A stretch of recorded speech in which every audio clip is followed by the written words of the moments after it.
Welcome to the Slop Farm. Enjoy the video. In this video, I will show you how to remove a Cadillac CTS door panel. First, ensure you have the right tools, including a flat blade screwdriver, a Phillips head screwdriver, and a plastic trim tool. Begin by gently prying out the trim panel around the door handle.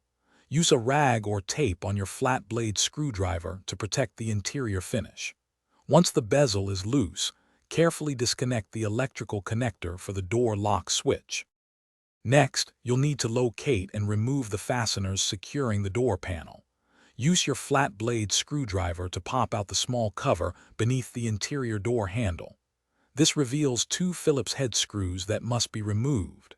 Additionally, carefully pry off the plastic tab on the door lock and slide the door lock rod bezel off. There are typically two more Phillips head screws hidden behind the door pole. With all screws and trim pieces removed, it's time to detach the main door panel.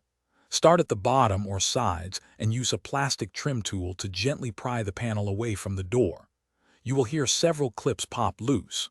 Once the clips are disengaged, lift the entire door panel straight up to unhook it from the top of the door frame. Finally, disconnect any remaining electrical harnesses and the door latch cable before fully removing the panel.